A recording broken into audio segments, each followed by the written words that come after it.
ahead of next year's polls. And seeking to unmask the profiteers, Parliament wants Kenya to hold the honors of the 18 independent power producers.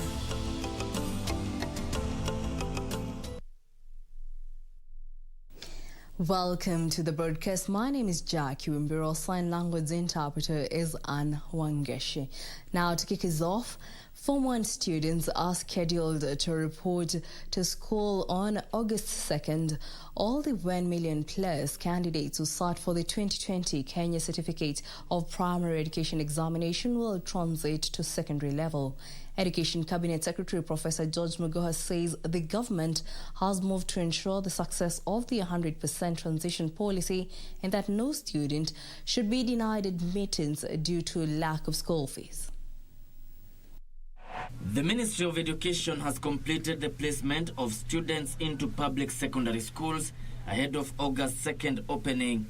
Learners can access admission instructions on the Ministry of Education website or by sending their index number to 22263.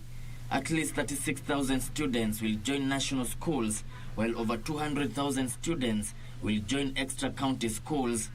213,000 students will join county secondary schools, and 718,000 others will go to sub-county schools.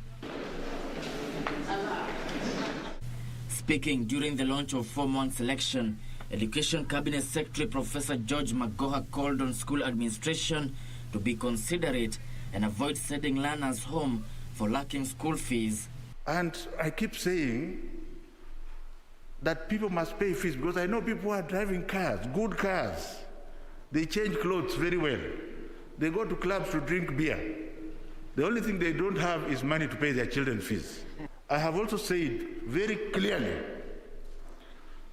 that the children who are poor and indigent must be left in school. I have no water in my mouth when I'm saying these things. And then the teachers are saying, how shall we know? Summon them to your school and talk to them. Let them show you evidence that they have been sacked.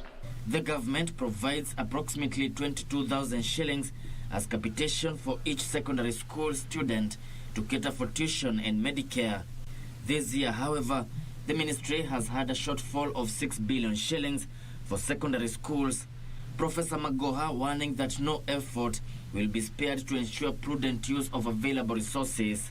So may I urge anybody who has power to spend money to ensure that that money is spent for the person that it is supposed to be spent. Otherwise, you'll go to answer God directly when you go up. I'm telling you the truth, because you may be thinking you are stealing from government, but you are stealing from the children. A child is like an angel. You don't dare steal what belongs to a child. To serve the large number of students that come with 100% transition policy, the Teachers Service Commission has budgeted some 2.5 billion shillings for the recruitment of 50,000 teachers. I wish to ask qualified and unqualified, unemployed, and registered teachers to look out for advertisements for employment opportunities next month. The Ministry of Education is calling for proper utilization of the National Government Constituency Development Fund in the expansion of school infrastructure and enhancement of bursaries. The government has allocated 4.2 billion shillings for infrastructure development in public primary and secondary schools in 2021-2022 financial year. Kevin Washira, Channel 1 News. In other news, the Independent Electoral and Boundaries Commission is not ready to demarcate boundaries ahead of the 2022 general election. In what could be a blow to proponents of additional constituencies, the elections in a 5-year strategic plan launched Tuesday has no mention of any blueprint on boundaries review. In a plan, IEBC also wants Parliament to come up with a legal framework to guide a referendum. With the IEBC sticking to their guns that the proposal by the Building Bridges initiative to create 70 extra constituencies is illegal, the Commission, it appears, is not ready to undertake any constituency delimitation before the 2022 general election. The Constitution, in Article 89, 3 and 4, says that the Commission shall review the number, names and boundaries of wards periodically. If a general election is to be held within 12 months after the completion of a review by the Commission, the new boundaries shall not take effect for purposes of that election. But in its Strategic Plan 2020 to 2024, Elections Operations Plan, Boundaries Review Operations Plan, and other policy documents unveiled Tuesday, the Commission intends to begin by developing a review operations plan, develop rules of procedure for delimitation, undertake stakeholder engagement and public participation, and establish a well-equipped geographic management system laboratory. The Commission mandate is clearly spelled out in the law and in the Constitution, saying we can do boundaries between 8 years to 12 years. So the plan you have today has nothing to do with what you are referring to as BBI, which is a life matter in court. What we have in the plan today is the activities which the Commission has already undertaken and is going to undertake, stretching between this period which has been covered from last year up to the time when the boundaries review will be concluded. That's before 2024. On the lack of sufficient statutory and regulatory laws governing a referendum, IEBC is engaging the National Assembly's Justice and Legal Affairs Committee to formulate the laws. On the management of next year's general election, IEBC intends to bridge the gaps to eliminate errors similar to those of the 2017 general election, with the judiciary calling on the electoral body to minimize electoral disputes emanating from disputed polls.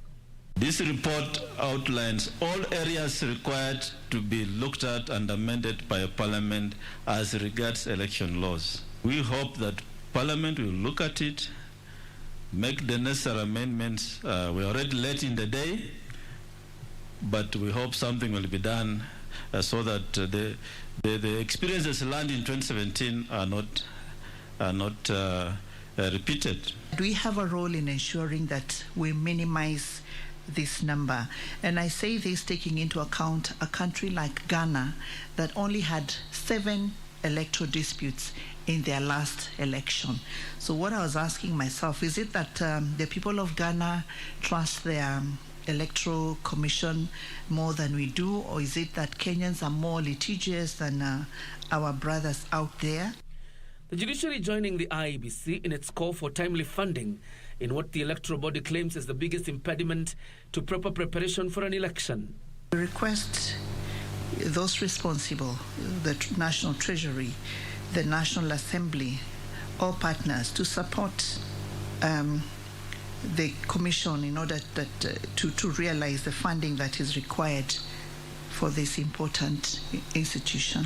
Our funding only comes in just when election is about. Like the first tranche of our funding now is coming in the next financial year. And as a commission, we have always said we need to be funded throughout the 5-year electoral cycle. And so now here we are with an election next year, and the first tranche of the funding is just coming in. But with all of you and your support, we should be able to deliver on our mandate. Stakeholders in the electoral process calling for the taming of hate-mongers, calling on the judiciary to remain impartial in the dispensation of justice during the electoral cycle. The Independent Electoral Commission must remain sane, just like the judiciary must remain sane when madness engulfs us. And if we do not give visas to those who AACC has presented as being involved in corruption, it's even more so that those who incite violence should not be allowed to go to Europe or North America.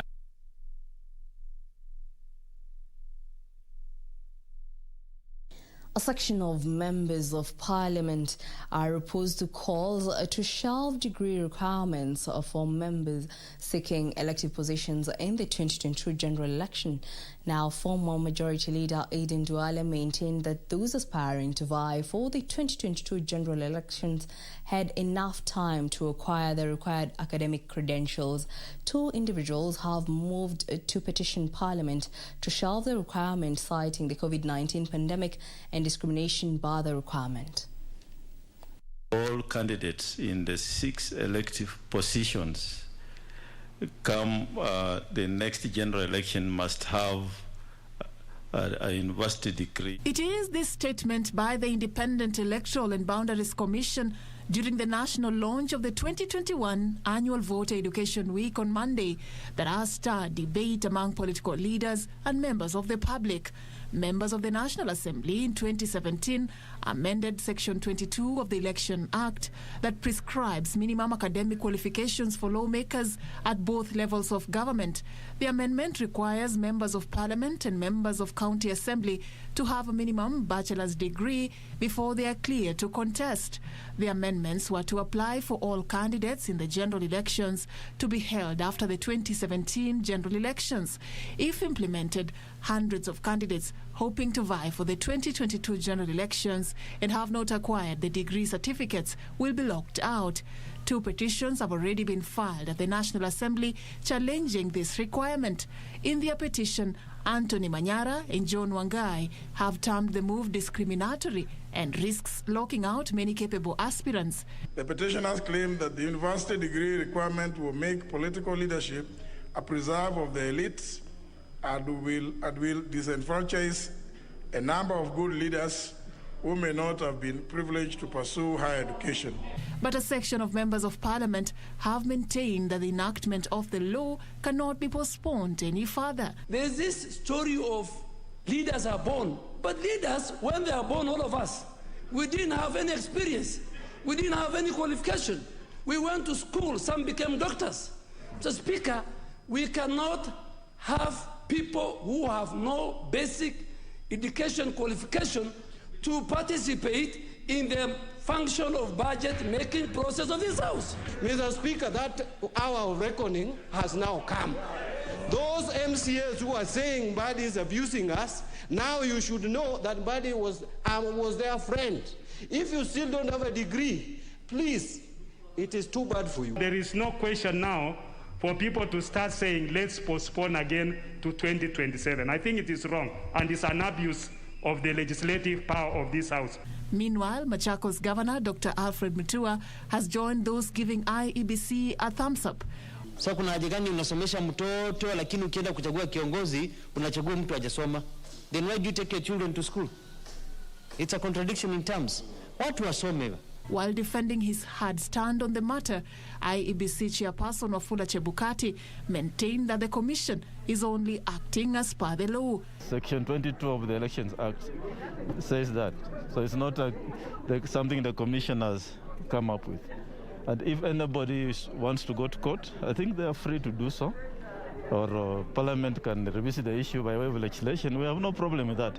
Those opposed to the requirement have cited, among others, the disruption of the academic calendar occasioned by the COVID-19 pandemic, which may have derailed plans by many aspiring candidates to acquire their degree certificates before the 2022 general elections. Reporting for Channel 1 News, I'm Safin Achieng Oma. Away from that, the National Treasury has moved to avert a looming crisis in counties by committing to disburse 40 billion shillings through the devolved units this Friday. The Council of Governors on Monday threatened to halt operations should the national government fail to wire 103 billion shillings by end of the week. A day after the Council of Governors threatened to paralyze operations across counties, decrying what the governors refer to as prolonged cash crunch, National Treasury Cabinet Secretary has offered some relief, albeit momentarily, with 40 billion shillings set to be disbursed this Friday. While appearing before the Senate Finance Committee, Yatani defended his office, claiming the delay was occasioned by failure to meet the revenue collection target. Revenues are falling behind time, and when we get money, we split and based on the critical priorities, mainly the security sector, the health sector, salaries, the county government, all we treat them equally. And this does not mean that the national government projects and programs are not falling behind. A proposal that a section of county funds goes to county assembly was also shot down, with the attorney claiming Treasury has no powers to dictate the amount to allocate county assembly from the overall county budget, unless a law that provides for that is formulated. The county assemblies are equivalent of the national assemblies or maybe a parliament here. So we want to make it different, that they get the allocation not from through the national budget, but get it differently, is going to be a problem. But because you are the ones who make the law, that one we leave it to you. Yatani, who was also required to explain why, despite a shortage in revenue collection, presented a higher budget, also proposed a reduction in county allocation for counties that refund unused fund to Treasury at the end of every financial year, a move that was hugely opposed by senators. For Channel 1 News, I'm Gladys Mongai.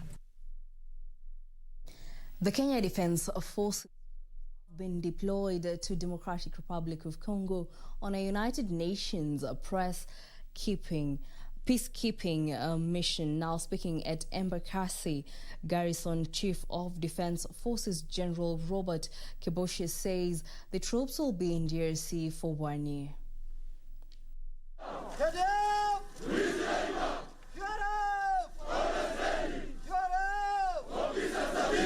Pomb and color characterized the farewell party for the Kenya Defense Forces deployed for 1 year to the Democratic Republic of Congo. The officers will be charged with the responsibility of helping restoring peace in DRC that has lately suffered political instability, particularly in the eastern part.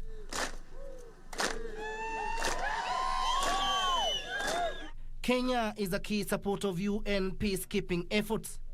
Chief of Defense Forces General Robert Kiboshi called on the officers to exercise integrity and uphold discipline. Tunajua ya kwamba mkifika pale mtafanya kazi kulingana na zile sheria za United Nations ambazo zimewekwa, kwa sababu kazi yenu sasa ni kuzuia wale maadui wasiue wale wenyeji ambao wako huko.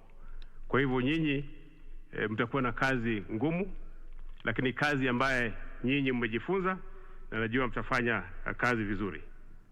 He says he has confidence that the team will fly the Kenyan flag high, bearing in mind that a number of them have previously participated in similar assignment. Wengi wenu ambao mko hapa mmeserve katika AMISOM kwa mara moja au mbili, na kwa hivyo najua ya kwamba mmekuwa hardened katika vita. Their deployment in DRC just comes 10 days after 75 troops from the Kenya Defense Forces military personnel jetted back in the country from peacekeeping mission in Darfur, Sudan. Ni kazi ambaye haitakuwa rahisi, lakini kwa training ambayo mmepata, vifaa ambazo tumepatia nyinyi ambaye ni vifaa za juu zaidi, nafikiri mtatoka huko mkiwa mmepeperusha bendera yetu juu zaidi, na wakati mkirudi after 1 year, nafikiri wale watakuja baadaye pia wataiga mfano wenu. Even as the Kenya Defense Forces leave Kenya for the next 3 weeks for 1 year to enable the peacekeeping mission in the Democratic Republic of Congo, the Chief of Defense Forces General Robert Kiboshi has called on the officers to flag the Kenyan flag high. Timothy Kipnosu for Channel 1 News in Embakasi Garrison, Nairobi. And on matters related to the COVID-19, Kenya's COVID-19 positivity rate stands at 8.1% after 456 people tested positive from a sample size of 5,626 tested in the last 24 hours. 7 people have succumbed to the disease, bringing total fatalities to 3,428. From the cases, 424 are Kenyans, while 32 are foreigners. 266 are males and 190 females. The youngest is a 2-month-old infant, while the oldest is 92 years old.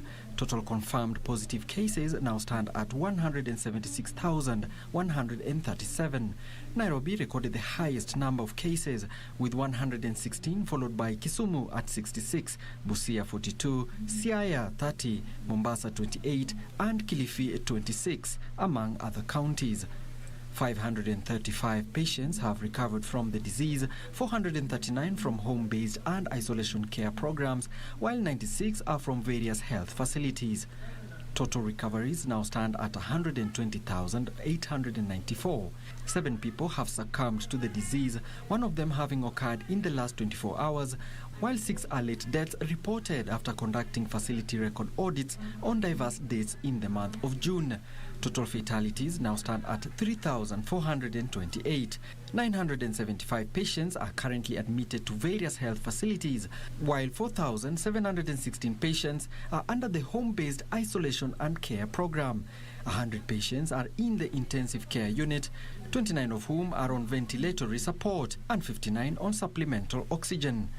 As of today, 1,138,748 vaccines have so far been administered across the country. In other news, the National Assembly has moved to unmask individuals profiteering as independent power producers. Now, the Speaker of the National Assembly, Justin Muturi, has directed the Energy Committee to get to the root bottom of the companies, their directors, and the nature of their contracts with Kenya Power that is hurting the Kenyan consumer. The move was ignited by a question by Garissa Member of Parliament, Aiden Duale, who claimed Kenya Power has been buying electricity 15 times more from independent producers compared to KENYAN. Members of Parliament are reading mischief in contracts signed between Kenya Power and the 4G18 independent power producers, a move being blamed for exorbitant prices levied on the Kenya Power consumers. Garissa Member of Parliament Aden Duale claimed Kenya Power was withholding vital information on the contracts that is hurting the economy. These power producers, even if they don't generate, they don't sell to KPLC, they earn billions of shillings in the name of capacity charges. These charges are transferred to the ordinary bills of the Kenyan citizens. According to Duale, the directors and shareholders of the independent power producers were selling powers at astronomical prices compared to KENYAN's. These directors and shareholders are big people, some of them in government and some of them in the energy sector. 2, Mr. Speaker, I have asked for the contractual obligation that they've entered with the KPLC. The chair has been denied the last 3 months. That, and in fact, the answer, Mr. Speaker, he says that I should go to a court of law and get an order as a member for Garissa Township so that those answers can be availed to me. The Speaker directing that the Energy Committee digs into the contracts, some of which were signed in 2001 and even appear to have no exit clause. KPLC spent 15 times more to buy power from the independent power producers, even compared to KENYAN, which is a government entity. The Speaker tasking the committee to come up with a report on how companies, among them Thika Power, Mumias Sugar, Gulf Power, Powertech and Savo Power, were being paid even when they didn't sell power. A task force appointed by the President on the 23rd of March to look into a comprehensive review of the purchase agreement between Kenya Power and independent power producers is yet to submit its report.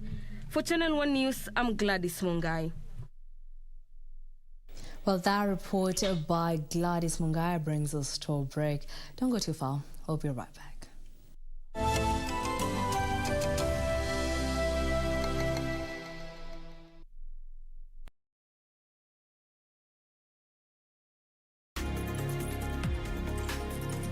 Did you know that your house is one of your most valued investments? Get your domestic package insurance cover. This includes house and its contents, domestic servants, owners and tenants' legal liability. Now you know.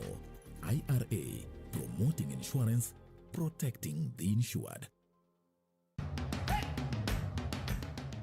Bwana Motiso, pikipiki yako ndio hii.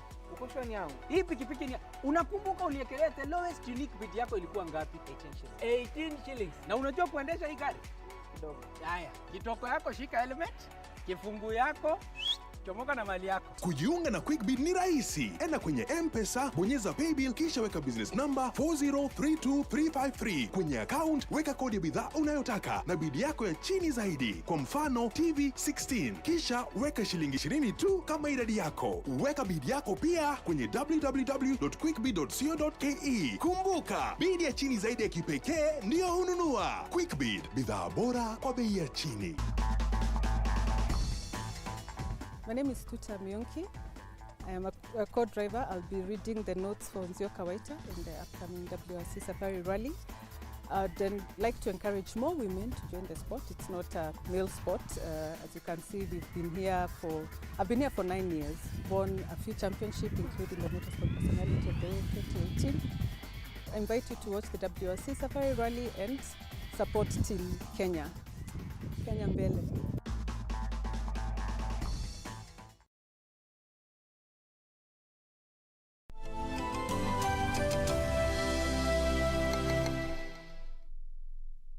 Welcome back. Now, on Health Matters, county governments have embarked on a plan to find ways of funding HIV interventions instead of relying on donor funds.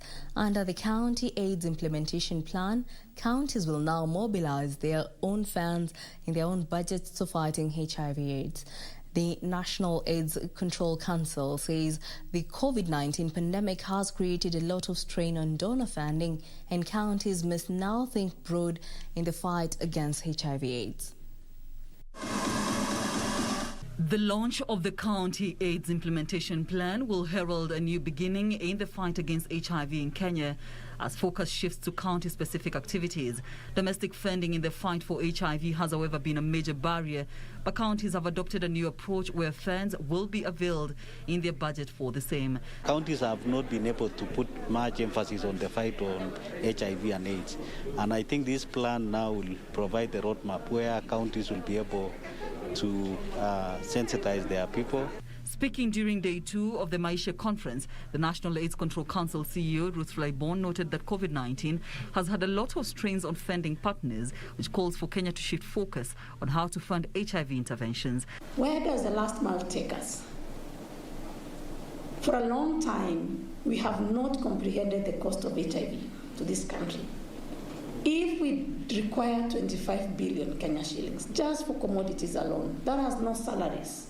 25 billion is required to provide access to prevention choices, but most importantly, life-saving medication. So what does that mean for us? It means we have to be on the driver's seat. It means we have to put money on the table. Speaking on behalf of the Council of Governors, Elgeyo Marakwet Governor Alex Tulgos lauded the launch of the County AIDS Implementation Plan, expressing confidence that there is adequate political goodwill to fight HIV in the country. I think sustainability will first of all start with budgeting. Once we have the resources to implement these plans, then we'll be able to sustain it. On the issue of political goodwill, I'm talking on behalf of all the 47 governors, and there is goodwill, there is political goodwill. And even having interacted with the other leaders, the members of county assemblies, the members of parliament, I believe there is that political goodwill. The National AIDS Control Council, on its part, has committed to adopting best practices through improving coordination structures and enforcing accountability and prudent use of resources, calling on all duty bearers to do the right thing to ensure the achievement of the last mile. The HIV response shall only be successful if every single Kenyan is not being deterred by the costs of visiting the hospital to achieve the other things I'm going to mention what they have done. Early adoption of science and technology. They make sure that as science emerges, it is adopted. And because science is adopted, the next thing they do is to ensure this early diagnosis. Caroline Kamar reporting for Channel 1 News. The Small Claims Court have called for addition of more adjudicators in the newest addition to the courts to help expedite cases timely. Chief Justice Martha Koome, who made a tour of the courts on Tuesday afternoon, vowed to help add more personnel, encouraging parties to embrace the small courts as a method of finding solutions. Chief Justice Martha Koome has hailed the input of the Small Claims Court, which was launched on the 26th of April this year. Koome says as a product of the ongoing reforms in the judiciary, the court is playing a huge role in the clearance of case backlog. To witness and also encourage this initiative of finding solutions for people who are seeking justice and people who are yearning for justice.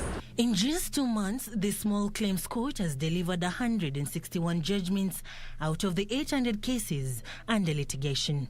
The judiciary is looking to build on the recent appointment of the new judges to hasten the pace of the wheels of justice. The registrar, magistrate court, has already said we will source magistrates, resident magistrates who will be adjudicators, who will be posted here to deal with the personal injury claims.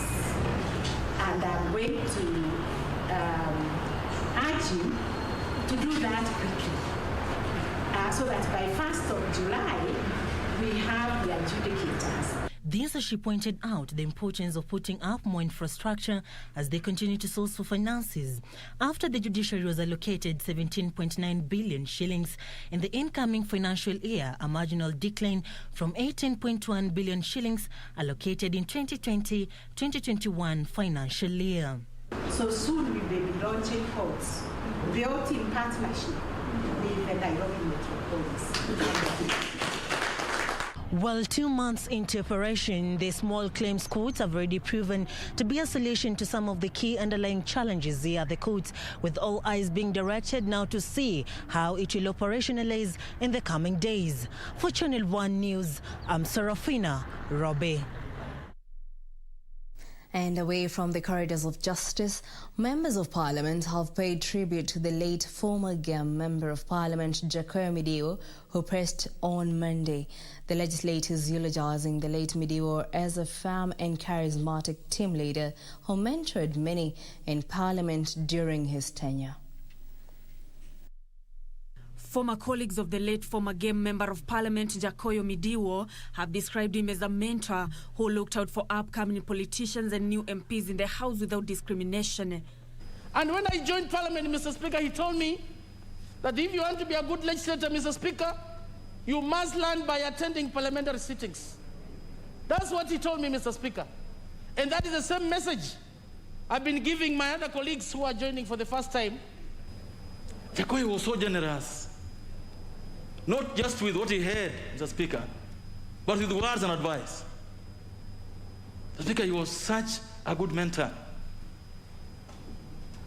He would tell you that I know you are hard-headed, but this is the right thing to do. The legislators eulogizing Midio for his courage and ability to stand by what he believed in, despite the opposition he faced. And he was so persistent and so insistent about what he believed in. And this made it very difficult for the other side to be able to counter what he was doing. When he was in line of duty, Jacky ensured that he was indeed the man in the arena.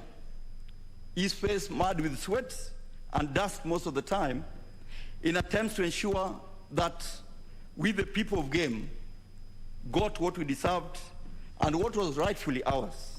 Garissa Township Member of Parliament Aiden Duale recalling an exchange with the late MP. When CORD and that time TNA URP, there was a lot of commotion. And I'm sure you have seen the video, going round. And it's very interesting. Honorable Jacky Midio, Mr. Speaker, was a very fearless leader. Duale further calling on the House leadership to consider naming some of the facilities in Parliament after outstanding leaders in the House. The parliamentarians vowing to stand with the family, even as they called on the government to look into ways of providing medical cover to retired legislators. Nancy Okware, Channel 1 News. Now, police in Thika, Kiambu County have launched a manhunt for a middle-aged man who is alleged to have stabbed to death a 19-year-old student. Celestine Muthengei, a second-year student of the Mount Kenya University, was allegedly attacked and killed by the suspect in her hostel room. Celestine colleagues say the unknown assailant entered the room as they were having their supper and calmly asked for the deceased. The group said the suspect appeared calm and polite.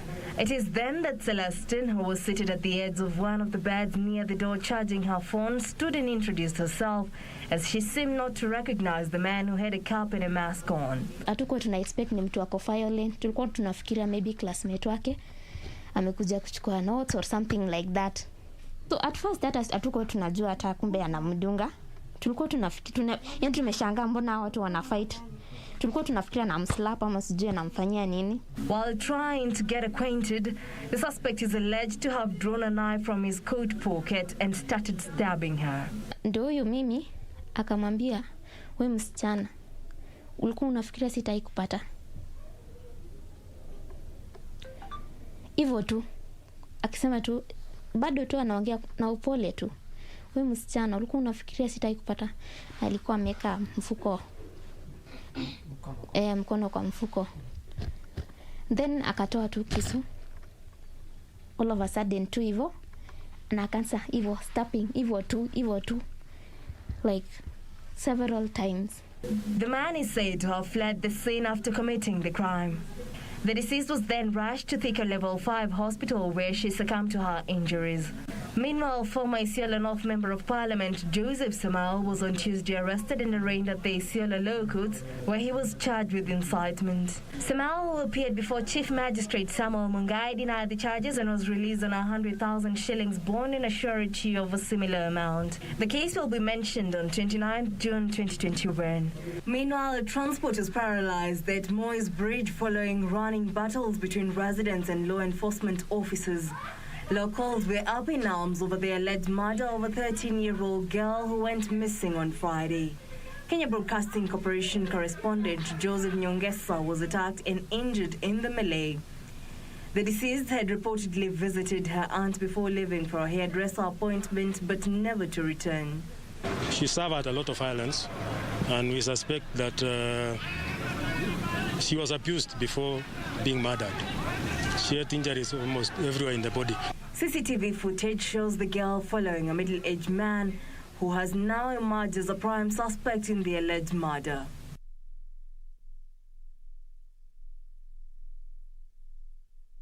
In other news, the Kisumu County government has threatened to conduct mass burial for 69 bodies lying uncollected in various health facilities across the county. This follows the directive by the county government to have bodies processed for burial within 48 hours upon death as part of the county's effort to contain COVID-19.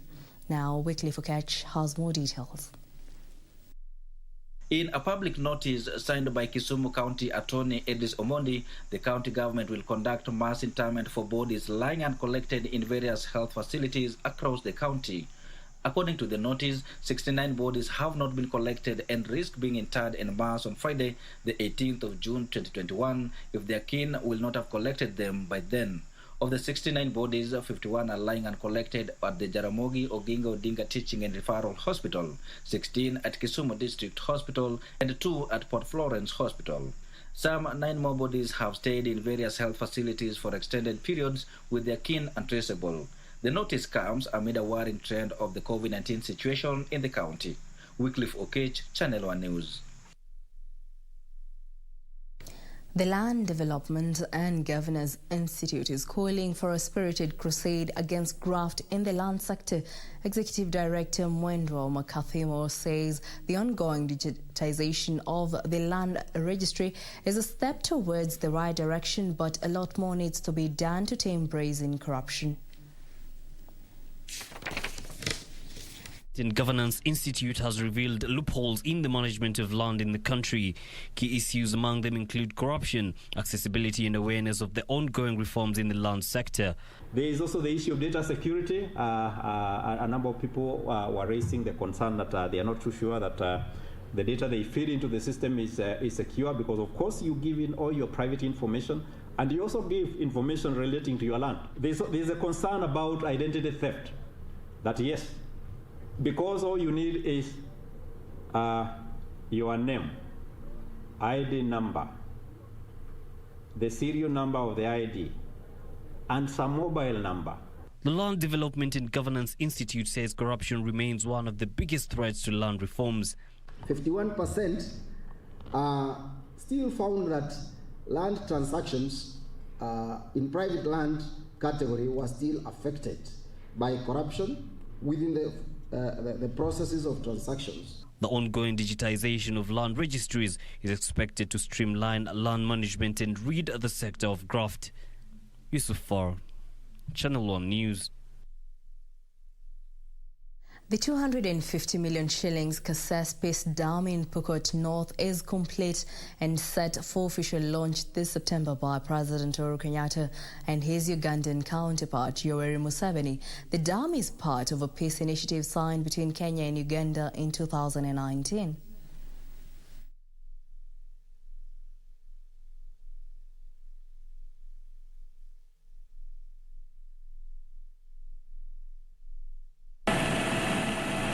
The idea to construct Kasese's Peace Dam with a capacity of 1.2 billion litres came up as a follow-up to the peace initiative signed between President Uhuru Kenyatta and President Yoweri Museveni of Uganda in Moroto 2019. While inspecting the project, Devolution CS Eugene Wamalwa noted that the project will solve cross-border conflicts among the Turkana, Pokot and Karamoja communities. The launch will coincide with the second anniversary of the Moroto Peace Accord. But the challenge President Uhuru Kenyatta and President Museveni gave us in 2019 was, why can't we have similar dams as Kobebe in Kenya? And we were directed together with the CS Water to ensure we have one dam that is has the same capacity as Kobebe Dam here in West Pokot. We have another dam in Turkana County and a third dam in Forole in Marsabit County. And in Trans Nzoia County, the government has launched a land survey on the troubled Nyakinya farm ahead of the issuance of title deeds to locals. Rift Valley Regional Coordinator George Natembea says the exercise is geared towards ensuring that only valid claimants are handed the title deeds. More than 160 say they were gifted the 100-acre piece of land 48 years ago by President Jomo Kenyatta. Kama kuna mtu mkora hapa na tufanye kazi tumalize na amepata shamba hapa, hatutakuwa tumetenda haki. Hata kama mnampenda namna gani, hata kama ni pasta yenu na ni mwizi, hatuwezi kumwachia shamba.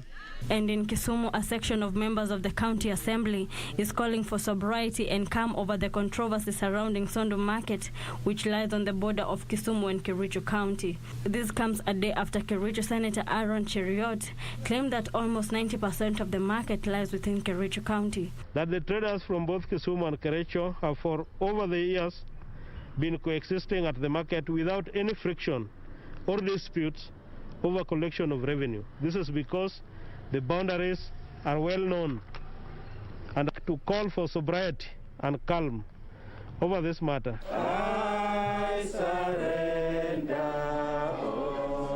Elsewhere, the National Council of Churches of Kenya has raised concerns over the rise of ethnic and regional-based political mobilization in the country, saying it risks polarizing the masses ahead of the next year's polls. South Rift Chairman Reverend Ernest Ngeno noted it was unfortunate that a number of political leaders in the country had resorted to incite their communities to violence. Call upon all actors to deliberately sanction any individuals or groups that mobilize militias or vigilante groups.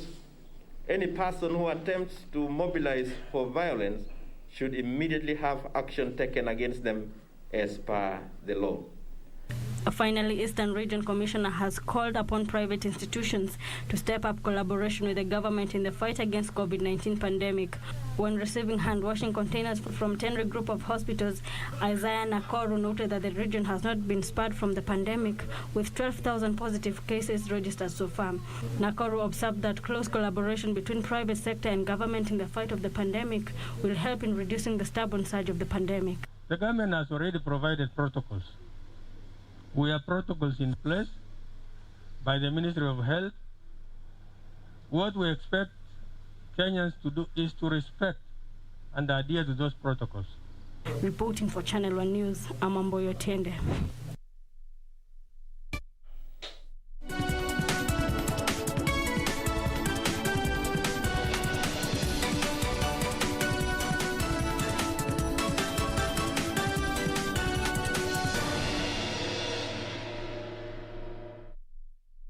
And in the business world, funding challenges and slow land acquisition processes threatening to derail the construction of the Thika Road bus rapid transit system. The Nairobi Metropolitan Area Transport Authority says the project will now be commissioned next year in February. NAMATA Acting Director General Engineer Francis Gitao has said the procurement of the initial 60 buses, which is behind schedule, will be floated in July and a public-private partnership model. The Thika Road BRT corridor commenced construction last year as one of the 5 BRT systems planned in Nairobi to ease the endemic traffic jam in the greater Nairobi area. The government picked Chinese contractor Stekel to implement the 5.6 billion shillings project. According to a 2019 NAMATA study, traffic jams in Nairobi is estimated to cost the Kenyan economy 100 billion shillings or about 11 million shillings per hour. 1.5 years down the line, the project is facing serious delays due to funding challenges and slow process of land acquisition along the BRT corridor. For Railroad Depot and Kenyatta National Hospital Depot, there's some land acquisition issues we're trying to solve together with NAMATA. However, NAMATA says despite the teething problems, the upcoming bus depots will have electric charging points installed to accommodate the electric bus rolling stock. We are really committed to go electric, including this depot. We want it to be retrofitted with electric charging systems. And these buses, we know charging takes about 150 kilometers.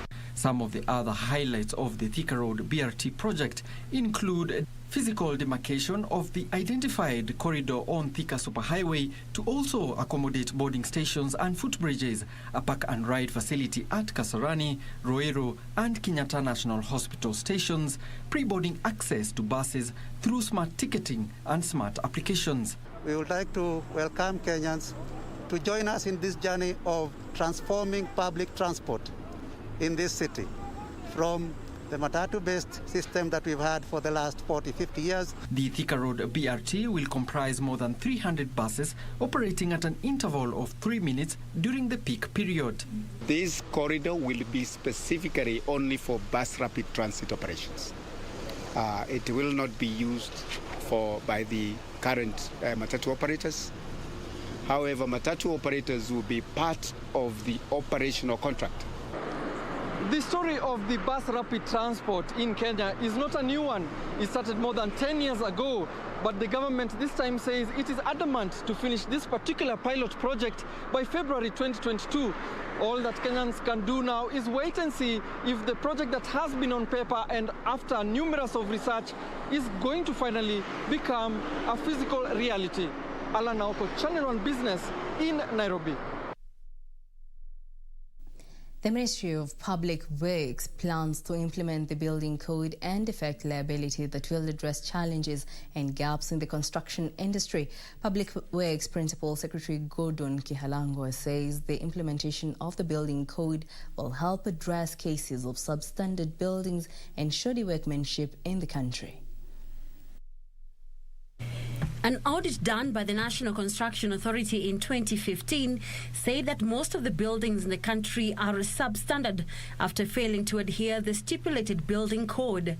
Speaking at the launch of the National Construction Research Agenda 2020-2024, Principal Secretary for Public Works Gordon Kihalangwa says his department will stamp its foot down and expedite the implementation of the building code and defect liability that will address challenges and gaps in the construction industry. Also finalize the public participation workshop for the draft of the national code, as you've been told, that will form the standard.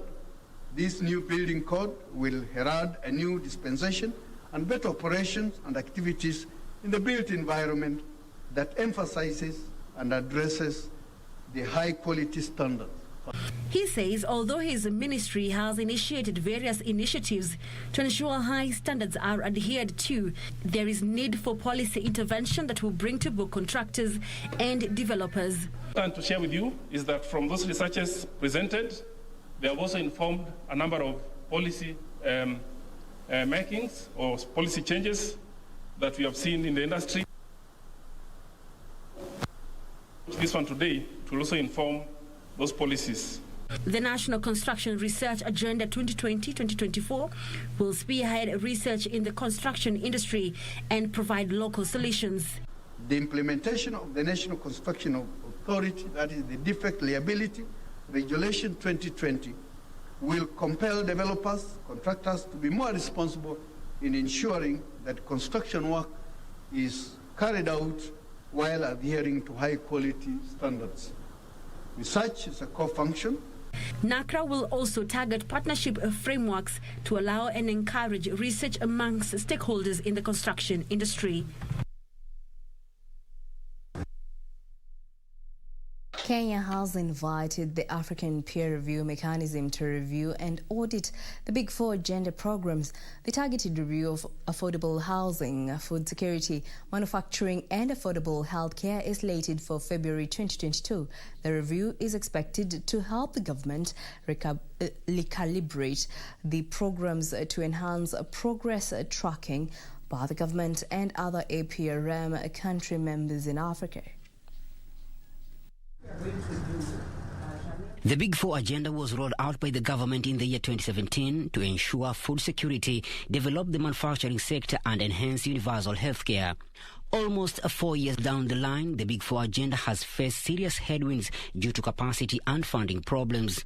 The government has invited the new Partnership for Africa's Development and African Peer Review Mechanism to conduct targeted review of program to help in the rollout process. Just had a base review 10 years earlier, which meant that a lot of development had already taken place in the country that required a comprehensive assessment, especially in all the sectors.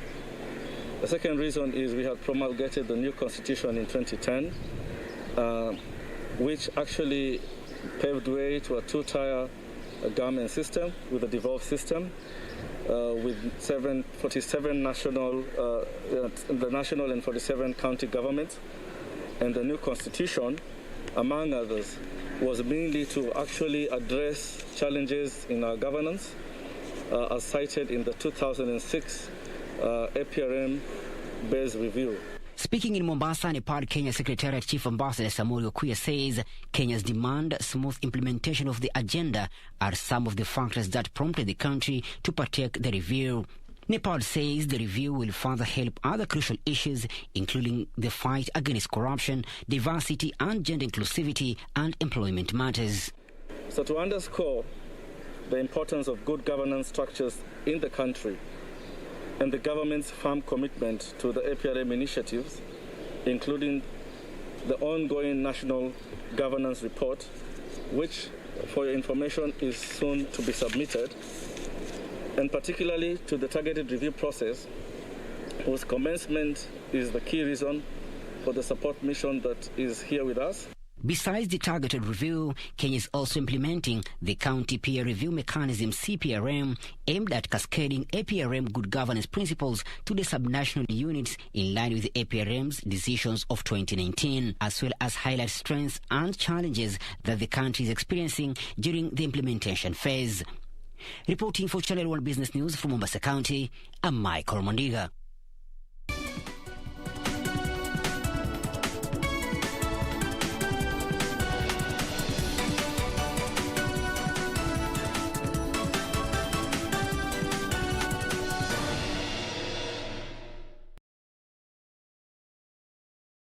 Kupata skiza tune ya usifadhaishwe, dial star 811, star 815 hash.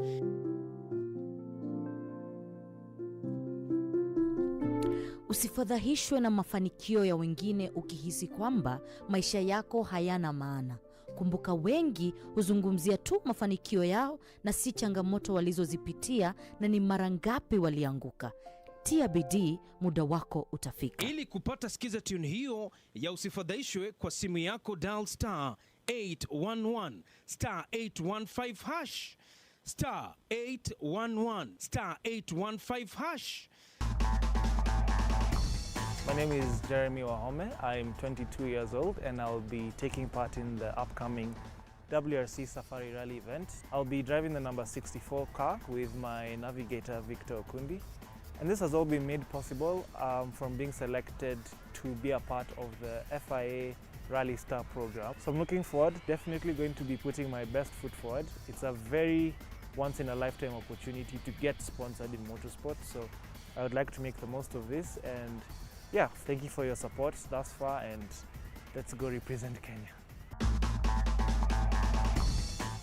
Eldoret, Chamge, get ready. The Insurance Open Day is here. The Insurance Regulatory Authority, in partnership with the County Government of Uasin Gishu, is bringing the insurance message to you. Join us from 16 to 18 June 2021 at the Central Primary School grounds and learn about insurance. Insurance companies and other financial regulators like the Retirement Benefits and the Capital Markets Authorities will be present to educate you on the various financial services and products available in the market. IRA officers will be present to address any concerns and clarifications on your insurance policies.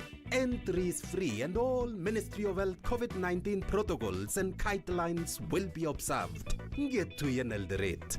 IRA, promoting insurance, protecting the insured. Ms. Helen Shiri, formerly of Warembo Bila Makeup Rally Team and Head Girl Racing. The moment I'm in organization for this Safari Rally, I'll be the event secretary. We are really supporting the ladies in Safari, the ones that have entered. I'm hoping they're going to give the men a run for the sport they are better known in. We've really been waiting for this for a long time. We've worked hard on making the preps ready. All we are asking the Kenyans is, if you're not able to come to the spectator stage, you'll be able to follow the whole rally in KBC Channel 1.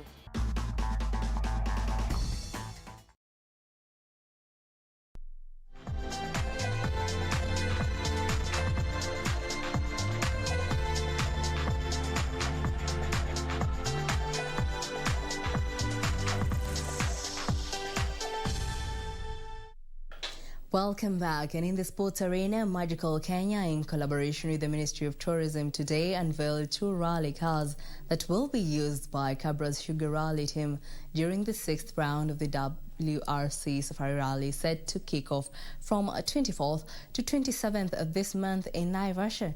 The championship has attracted 58 drivers from different parts of the world. With only 8 days left before Kenya hosts the 6th round of the WRC Safari Rally, attention has been shifted to the Kenyan team of 31 drivers who will be featuring in the global showpiece.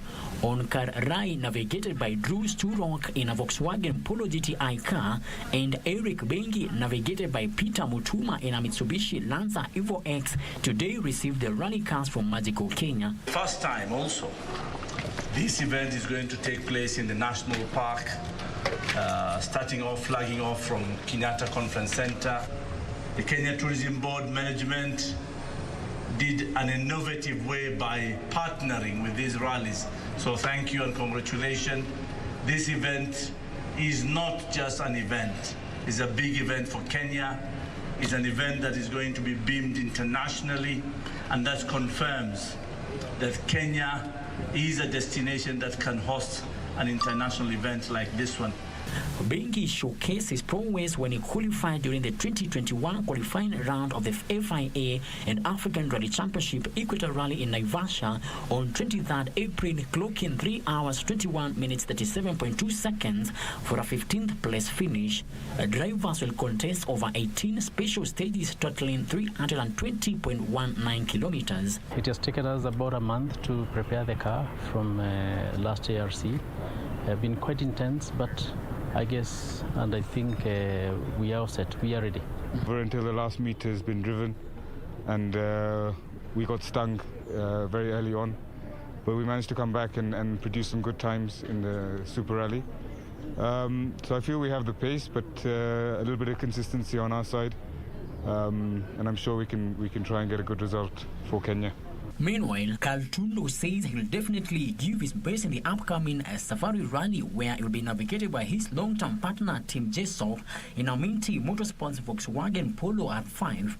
He tested the car of the weekend, another team coming from Europe to do the final setup this week in preparation for the Safari Rally scheduled for next week. Obviously, we'd never driven the car before, so it was a learning curve to begin with, but actually it's quite an easy car to get used to. It's got a lot of power, so that counts. It handles amazingly well, and obviously we, maybe experience, because I've been around for a long time. I know Soisambu, I know all the stages that we're on. I know everyone else does, but... Frederick Muki for Channel 1 Sports. Betting firm Odibet has today unveiled Charles Odongo, the Ugali man, as the official brand ambassador. Odongo went viral on social media platforms for his Ugali eating techniques, which have now landed him a lucrative deal.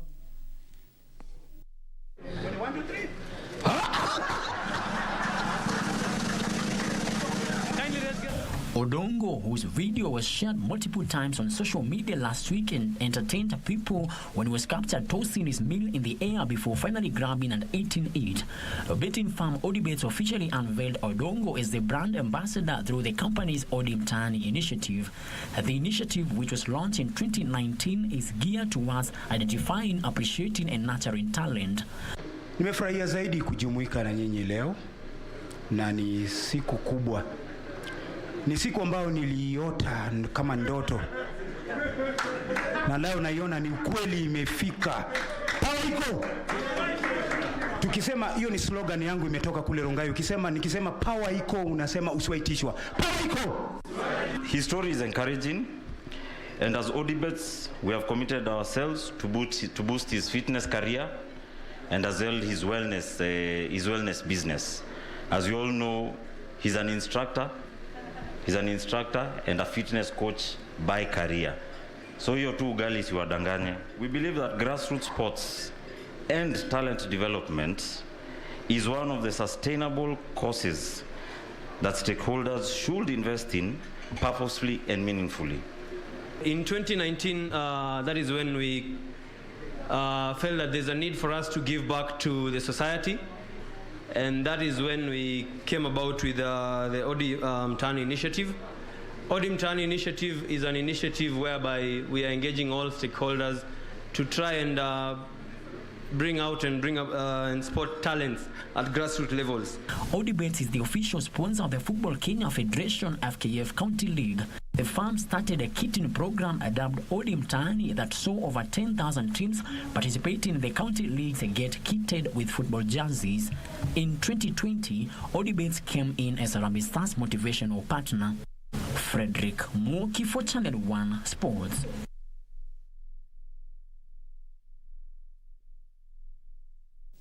Now, the second round of the Confederation of Africa Football CAF refresher course that attracted 72 coaches from Nairobi, Mombasa and Kisumu kicked off. Participants were drawn from the Kenyan Premier League, National Super League and Women Premier League clubs. The course was under FKF FIFA instructors Leonard Saleh, Salim Ali, Zedekiah Otieno and Jacob Ghost Mule.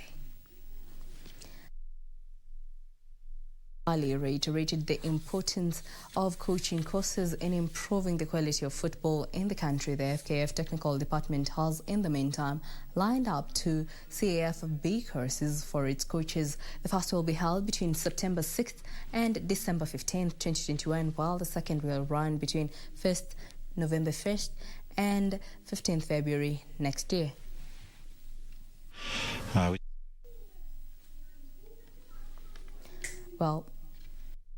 And the most important thing is to empower the coaches and to make sure that kule mashinani pia at least we gain what we want for the federation, because you cannot succeed kama you don't have enough coaches. We cannot succeed kama pia grassroots yetu si nzuri vile sana. Leo tuko kwenye refresher course ya KFC. Ni kosi ambayo tulikuwa tumefanya pale mwanzo, ilikuwa 2017, lakini hatukuweza pata zile certificate ambazo ni za CAF za kuonyesha tumeifanya. Kwa hivyo federation imejaribu kupigana, tumepata wakati mwingine ili tuweze kufanya refresher ndio tupate hizo certificate za KFC.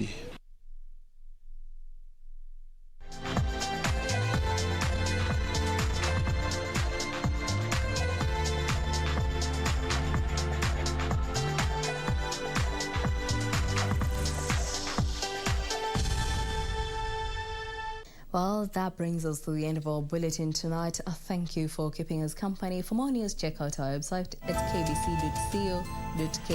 My name is Jacky Wambiru. Our sign language interpreter is Anyangishi. Have a good night.